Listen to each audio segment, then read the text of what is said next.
Hello, everyone. This is Sinema77, horror and cult film lover. I'm back with another movie review. And tonight I want to talk about this. I remember this movie and I really, really enjoy it.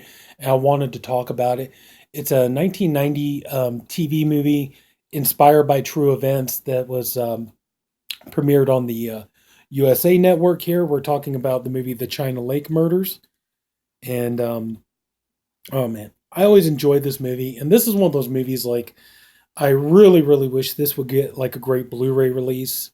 I mean, if it got like a decent DVD release, okay, fine. But I really would love to see this movie get some real love and get put out on Blu-ray. The movie, it's like I said, it's inspired by true events, and the film stars Tom Skerritt and the late great Michael Parks. And in the film, Michael Parks plays Officer Donnelly, who he's a big city cop and he goes on his vacation and he goes to the small town of China Lake where really not much is going on. It's a very small desert community and not much going on to speak of. You got Sam Brodie, the sheriff there, played by Tom Skerritt, and we see his day to day as a sheriff. And basically, the biggest thing that he's got going on, there's a family that's always calling in with domestic disputes, and he goes to their house and he sees that the wife is always being beaten on by the husband. I'm sorry, and so Brody's always telling her like, here's the problem. This is going to keep going on and on. You gotta step forward. You gotta say something. If you don't say anything, I can't protect you. And so please, stand up, say something about it. And she won't do it. And so he goes and talks to the husband. The husband's, oh, these women, if you don't, they're not going to stay in life. You don't knock them around once in a while. And so Scarrett's, about ready to unleash on this guy. And he's all like, if I have to keep coming out here, the day is going to come where I'm going to lose my temper and I'm not going to be held responsible for my actions, for what you keep doing to her and stuff. So, he's just kind of going through his day to day. Well, what we end up finding out, though, that Brody discovers later in the movie is that actually Officer Donnelly is actually a serial killer. And he finds out, through investigation and things like that as the movie progresses, that Donnelly is, he's a big city cop. He goes every year, he goes to China Lake for his vacation. And it seems like every time around this same time of year, when Donnelly always takes his vacations, it always coincides with a series of disappearances and murders. And it just seems kind of funny. It seems kind of weird. Well, at first, Donnelly or Brody doesn't think much of it or anything, but we see there's actually some very gripping and intense moments in this movie where Michael Parks, it's like Michael Parks. If you don't know who he is, you remember he's in a bunch of Tarantino and Rodriguez films. He's in Kill Bill, Planet Terror. Let's see, From Dusk Till Dawn, Death Proof, so on, so on. And he's in Kevin Smith's movies like Tusk and Red State. Michael Parks was a great character actor. I'm very, very sad that he's gone. I always thought he was a really good actor. I always liked him. So, there are some very chilling moments in this movie where, like, he stops pedestrians and they think that he's just a cop who's, there to, you know, basically be a cop and everything. But he ends up like assaulting these people, and like one woman, he locks her inside of the trunk of her car. Then he sends the car to just go rolling off into the hills and in the desert and stuff like that. And you can hear the woman screaming for her life, being pleading with him to let her out and stuff like that. So there are some really chilling moments in this movie where you see him attacking innocent people and stuff like that. And so Sam, he's got his deputy. His deputy's like really into baseball and stuff, and so they get word over the radio that this woman had disappeared. Her husband's looking for her and everything, and he's investigating, and through a series of events, he meets up with Donnelly, and then they realize being they're kind of like, well, we're cops, we're brothers, we kind of got this brotherhood kind of thing going on. So, we're just gonna, be cops and stuff. And so at one point, he's offering, Donnelly a chance to stay at his place, and Donnelly does eventually take him up on it. And they're, basically, they're hanging out together. They're drinking beers, eating dinner together, stuff like that. And, Donnelly hears about, the wife going missing. Of course, he's the reason why, but he volunteers to help Brodie with the investigation. And so, so like the next day, it's is Brodie, his deputy, and Donnelly. They're going looking. Of course, the deputy's kind of got a bad feeling, getting a bad vibe off of Donnelly from the get go, and he's all like, why'd you bring this guy for? He's like, he's just a copy. He just wants to help out and stuff.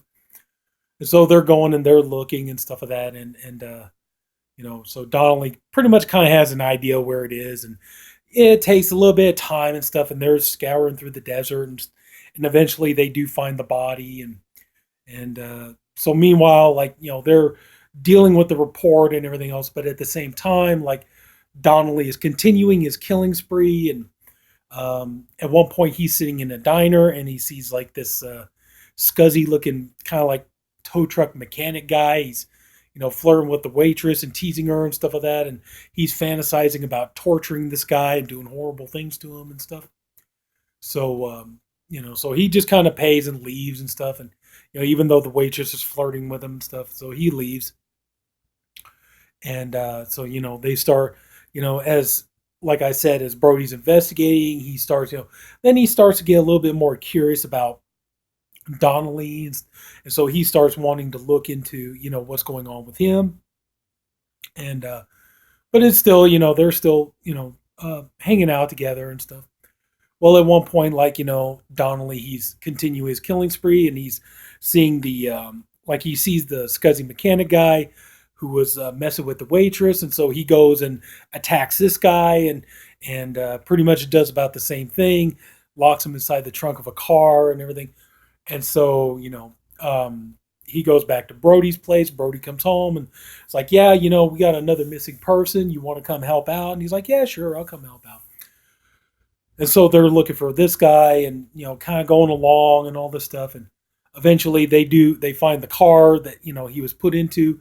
And so, they open the trunk. They see, the guy's, he's almost dead, but he's barely still alive. And so Donnelly's kind of pissed about that the guy didn't die. He tried to kill him, but he didn't die yet. So, and he starts to kind of realize like the noose is going to start tightening on him and stuff. And, the guy's kind of really uneasy when he sees Donnelly. And, you start to see like Brodie kind of like putting two and two together. And it's like, wait a minute, what's going on here? Why is he so scared to see Donnelly and all this stuff? And, he's looking into it. His girlfriend, who worked basically as like the dispatch officer, she's, getting information on Donnelly for him and stuff. Well, meanwhile, at one point in the story, the deputy, he's going out and he's on his patrol and he's listening to baseball and he's, just, jotting down scores and stuff. Well, he comes up and he sees a cop, looking like the cop's arresting somebody and everything else. So he pulls up and, the cop puts this person in the trunk of the car. And, he goes up, hey, do you need some help? And then he turns around and, he sees this Donnelly and all this. And, Donnelly's like, hey, I'm sorry, kid, but he turns around and shoots the deputy and stuff. And so the guy gets out of the trunk of the car and he's running into the desert. So Donnelly shoots him down. And basically kind of like to make it look like that there was a shootout that, this guy, this guy killed, the deputy and the deputy killed him and that sort of thing. But, Brodie's not buying it. He knows that there's something really, really wrong with, he knows that there's something really wrong with Donnelly and all this stuff. And he even goes out to confront him at one point. And so, he's all like, why him? He's one of us. Why did you kill him? And all this stuff. And he's all like, yeah, my vacation's almost over and I'm about ready to head on back and all this stuff. And he's like, I'm going to get you for this and this and that and all this stuff. So, so anyway, Donnelly, he goes and he meets up with the waitress at the diner and spends the night with her. And then Brodie, he decides he's gonna bait and trap Donnelly and kind of catch him in the act so they can arrest him. But so the next day, Donnelly, he gets on his motorcycle, he switches over his uniform, gets on his bike, rides out, and he sees this beautiful woman stranded by her car on the side of the road. And he's not aware of it. Donnelly's not aware of it, but the girl is actually Brodie's girlfriend, the dispatch officer. So he goes and he's about ready to attack her, and that's when the other cops show up, and that's when Brodie shows up, and he's telling him like, no, this is, you're going down and all this other kind of stuff, and you're going to jail and everything, and Donnelly's basically like, I'm not going down for this. I was like, I'd rather die first and all this stuff, and so yeah, you got like Brodie is very much wanting to kill Donnelly, and so, yeah, Brodie is very much on the edge or on the verge of killing Donnelly, but he decides no, he's going to go ahead and go to jail. Well, Donnelly decides he's not going to have that, and they get into a shootout where you see here that, the cop goes to cuff Donnelly to put him in the squad car. Well, Donnelly, overpowers him and takes a gun, and ultimately he does get shot down. But yeah, originally at one point that was going to be the deal, was that Brodie was just going to have him taken to jail, but Donnelly swore he was not going to go out like that. So, but yeah. So anyway, that's the movie, and it's a very good movie. It's pretty well done for a 1990s TV movie. You got Tom Skerritt. He's pretty much, he brings class and grace and style to everything he does, and this is no exception. He plays a great role in here. He's a great leading man. Michael Parks, who's a great character actor. He's a great, great leading man in his own right. But yeah, as you see here, you got both of them here in the movie, and they both do a great job with the material that they got. And Michael Parks, he can play anything. He played good guys, he played bad guys, he played great villain roles. He was very funny. He had a long career as a character actor, and like I said, I really miss him. I think he was a great actor. The work he did for Tarantino movies, the work he did for Kevin Smith movies. So yeah, but overall, this is a really good movie, and I highly recommend it. I think honestly, if you can get it, I think it's on it's on YouTube. You can watch it for free. But like I said, this is just a movie I really honestly wish would get like a great Blu-ray release, or at least a very good DVD release or something. I know you can find maybe some imports of it, but yeah, I would love to see it get some really good treatment here in the U.S. Either, I don't care who, like Scream Factory, Kino Lorber, or somebody, somebody do a good release on this movie. But yeah, I would really like to see that. But anyway, though, yeah, it's a good movie. I honestly say, get on YouTube, you can watch it for free. Check it out. It's really a good flick. It's it's a good cop thriller. It's a good suspense thriller. So, good performances. Yeah, so I highly recommend it. And yeah, there are some other good, not just that movie though, too. There are other great 1990s TV movies that I wish would get, DVD or Blu-ray treatments. There's the movie The Haunted with Jeffrey DeMunn and Sally Kirkland, which was based on a true story that had Ed and Lorraine Warren from The Conjuring. There's a great, classic Frank Darabont TV movie that he directed called Buried Alive that had Jennifer Jason Leigh and Tim Matheson in it, Hoyt Axton. That was a really good movie. I would love to see that get released. So yeah, just a lot of great stuff, well, I was going to say Intensity, the Dean Koontz miniseries, but I think that's on you can get that on a made-on-demand DVD. But anyway, though, I'm rambling now. So, yeah, The China Lake Murders, check it out. It's really a good film. I like it. So if anybody took the time to watch this, I thank you for doing it, and I appreciate you for doing it. I hope you did enjoy the video. If you did, please like and subscribe.